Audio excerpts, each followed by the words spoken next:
discussion avec une charmante jeune fille de 18 ans qui vient de Paris de chez son psychiatre. Son psychiatre l'a averti qu'elle risque d'être internée.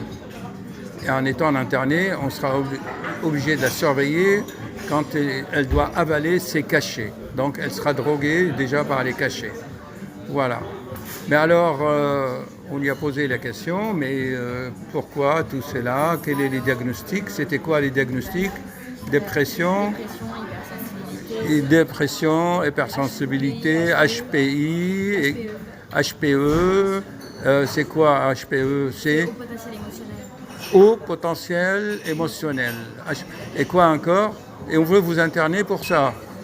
Ouais, parce qu'après aussi, j'ai des tendances à me faire un peu du mal, quoi. Masochiste. Mais non, pas dans ce sens-là. Bon, alors, tu te fais vomir? Oui, de temps en temps. De temps en temps. Bon, et quoi encore? Tu n'es pas seulement une hypersensibilité émotionnelle, mais de la peau aussi, au moins d'un traumatisme, tu sais. Bon, alors, et quoi encore? Qu'est-ce qui nous a amené à consulter, à regarder l'indice de Manning? C'est pour te connaître. Oui. Alors, pour te connaître, on a regardé l'indice de Manning de cette demoiselle. Et ça indiquait quoi? Que l'annulaire, c'est la pilule rouge de film Matrix. Ouais. Et que l'index est la pilule bleue. Et quelle était ta réponse? Aucune des deux. Tu ne sais pas. Non, pas pour l'instant. Alors, chers amis, cette jeune ne sait pas quelle pilule choisir. Et pourquoi tu ne veux pas choisir l'une ou l'autre? Parce que justement, j'ai peur, en fait, je pense, de faire le mauvais choix. Très intéressant. On a dit que la pilule bleue, c'est la passivité, la sensibilité, et que comme métier, c'est l'infirmière, la couturière, alors que la pilule rouge, c'est la dynamique, c'est la mécanique, c'est le garagiste. Il n'y a pas de femme garagiste, hein. Je pense, laboureur, forgeron, d'accord? Alors, dans mon livre, je répète, chers amis, commandez immédiatement mon livre. C'est un sujet principal de mon livre, le livre des secrets nouveaux codes. Répétez pourquoi vous ne voulez pas choisir. Parce que tu as peur. Parce que j'ai peur de faire un mauvais choix. Et parce que je suis vraiment indécise. Et je ne sais pas si je pourrais revenir en arrière après. Ah. Répétez bien ça, c'est important. Ouais. Je répète? Oui. J'ai peur de faire le mauvais choix et je sais que je ne peux pas revenir en arrière. Voilà, et c'est le premier chapitre de mon livre. Et pourquoi tout ça? Parce que tu n'as pas quelque chose. Qui est quoi? Déjà, je sais vraiment pas, genre qui je veux être, ce que je veux faire, comment je veux devenir, est-ce que je vais changer, est-ce que je serai moins sensible, moins mal, je sais pas. Je sais pas si ça va guérir. Alors en essayant. Enfin, je sais. Très bien. Faut que j'essaye. En essayant, en faisant d'expérience après expérience. Oui. Et tu vas faire donc une expérience qui va te dire oui, le choix a été bon, oui, le choix n'était pas bon. Voilà. Donc, continuons. Je sais plus quoi dire là. Je sais pas par. Quand on ne peut pas choisir, tu l'as très bien dit, j'ai peur. Ouais. Tu as prononcé le mot peur. Oui. Et quelqu'un qui a peur, est-ce que David, quand il allait combattre Goliath, est-ce qu'il avait peur? Peut-être, mais il l'a fait quand même. Hein? Peut-être, mais il l'a fait quand même. Il l'a? Il l'a fait quand même. Parce que des fois, on a peur, mais Et pourquoi? Parce que des fois, même si on a peur, même si on n'a pas envie, même si on a de l'appréhension, on essaye de se forcer parce que on est obligé de se bouger, en fait, des fois. Sinon, on ferait rien. Et pourquoi tu ne l'appliques pas sur toi? Parce que c'est plus facile à dire qu'à faire. Dire les choses et ne pas le faire. Mais je les pense, c'est déjà ça. Bon, alors pourquoi David a attaqué Goliath? Qu'est-ce qui l'a motivé? Tu ne sais pas l'histoire? Si, je me rappelle plus exactement. En fait, c'était deux grandes armées ennemies. Et c'était des milliers de personnes qui allaient s'entretuer. Alors ils ont décrété qu'au lieu qu'il y a des milliers de personnes qui vont s'entretuer, on choisit un de camp, de chaque Ah camp, oui, ok, et ok. ils se battent. Oui. Si c'est lui le triompheur, eh ben, il n'y aura pas de guerre, d'accord, Ok. et il n'y aura pas de mort. Ok. Donc, qu'est-ce qui a motivé le petit roi David? C'était d'épargner la vie De plusieurs personnes Et ça s'appelle- sacrifier la vie d'une personne. pas Contre plusieurs sacrifier personnes. ou affronter. Oui, mais ce que je veux dire, c'est qu'il y a un des deux, il sait qu'il va vers la mort. On ne sait pas encore lequel, mais... Mais c'est Il y a pas un des sûr, deux qui- parce que non, il ne va pas vers la mort, il va aller battre l'autre. Oui, mais on va dire qu'à la fin du combat, justement, pour que le combat se finisse, il faut bien qu'il y en ait un des deux qui... D'accord. Bon. Et pourquoi ils le font, ces deux-là? Ils le font. Bah, parce que je pense qu'ils Ça s'appelle comment?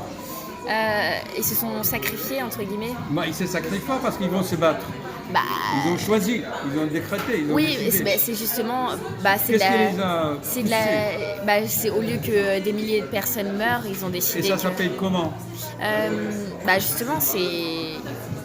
Comment... Quand il y a une personne qui veut épargner l'autre, quand une mère veut épargner Bah, elle la se vie d'un sacrifie. enfant, Elle se sacrifie pour la vie de l'autre. non, mais elle peut ne pas mourir. Ah bah je sais pas comment on dit. C'est, Elle peut lui donner un rein, par exemple. Oui, je sais, mais comment ça s'appelle? Ça s'appelle comment? Je sais pas. Se mettre à la place de l'autre, ça s'appelle la compassion. Oui, C'est la compassion. oui, C'est-à-dire par compassion, par amour de l'autre. oui. L'amour de l'autre. C'est une mère qui aime tellement ses enfants, même chez vous, dans votre pays, on dit bien « je lui donnerai le prunelle de mes yeux Oui, ». C'est ça, c'est l'amour de l'autre. oui. Et donc, comment toi tu vas appliquer ça sur toi? Pour te sais. donner le courage, tu dois le faire par amour pour quelqu'un. Par amour pour moi-même. Et ensuite, Bah je pense qu'il faut... Enfin, je pense pas que je dois faire ça pour des gens. Genre, je pense que si je dois m'en sortir, c'est juste pour moi. juste pour toi. Parce qu'on sait pas, les gens, ils peuvent partir à n'importe quel moment. Non, mais les gens, pas les gens que tu connais, une nation ou l'humanité ou sauver la planète, ça ne te vient pas à l'idée? Les écologistes, qu'est-ce qu'ils font Qu'est-ce que je peux faire, moi, comme ça? pour respirer? Tu dois avoir l'air pur, et qu'est-ce que tu fais pour ça? Bah, pour avoir l'air pur. Bon, en fait, dans mon livre, je parle beaucoup de la confiance en soi. Oui. Et Moi, pourquoi je tu sais n'as pas pas. confiance en toi? Justement, en fait, j'ai l'impression que j'arrive pas vraiment. Là, c'est pareil. Je me positionne entre les deux. Je sais pas si j'ai ou si j'ai pas Quoi? confiance en moi. Mais c'est comme ça tout le temps. Je suis entre les deux. Alors, tu ne peux pas prendre une décision, c'est pour ça. Mais j'y arrive pas. Hein, c'est plus fort que moi. Ou sinon, ça va se.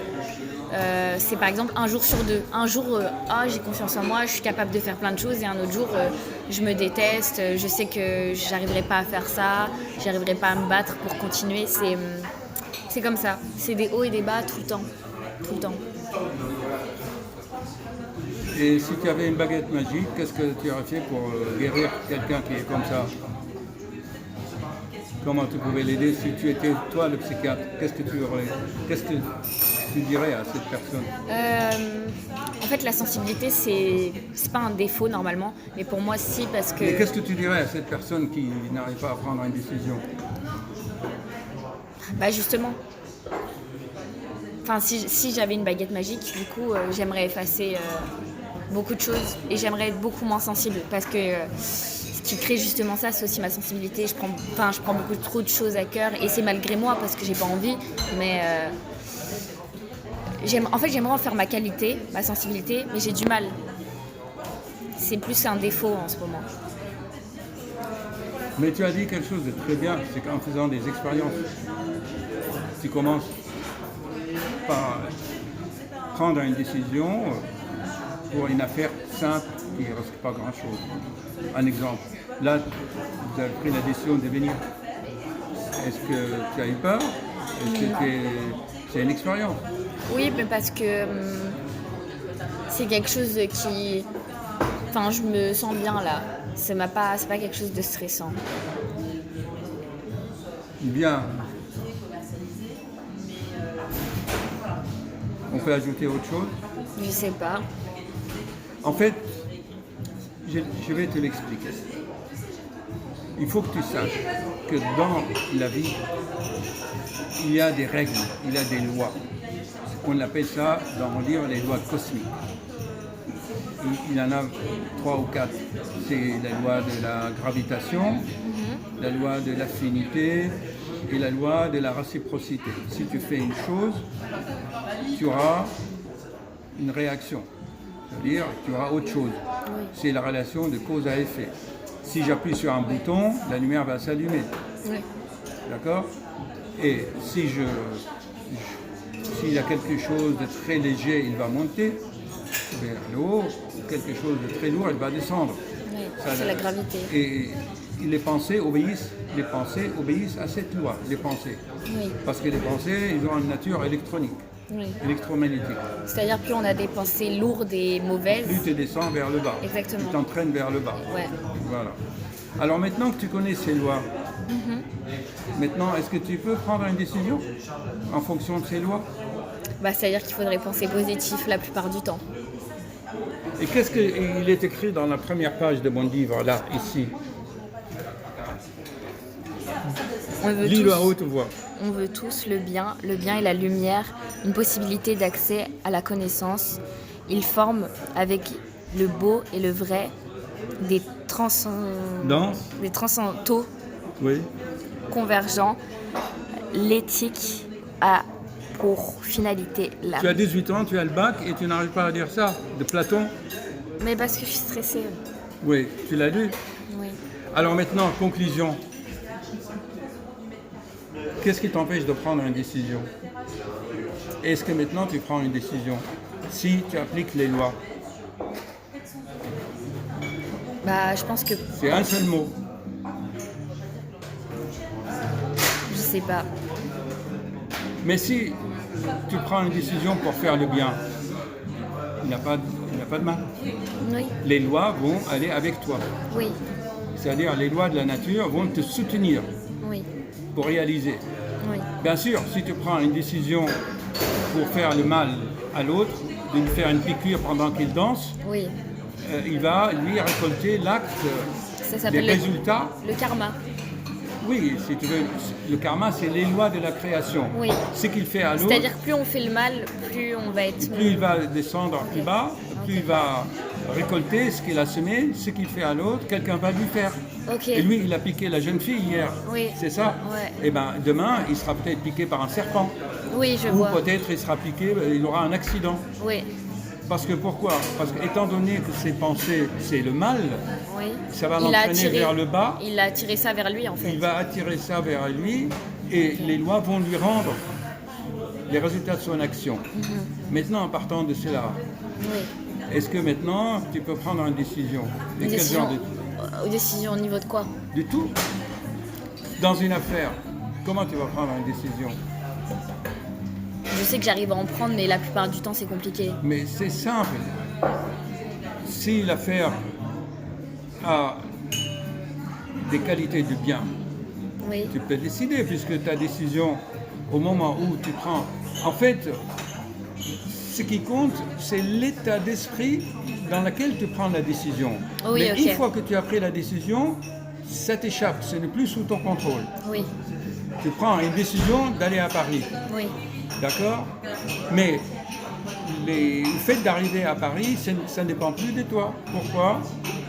Ça dépend de RER, Oui. ça dépend d'autres facteurs. Oui. Ce qui compte, c'est que je pris une décision dans un état de lucidité, Oui. et c'est pour le bien. Ok.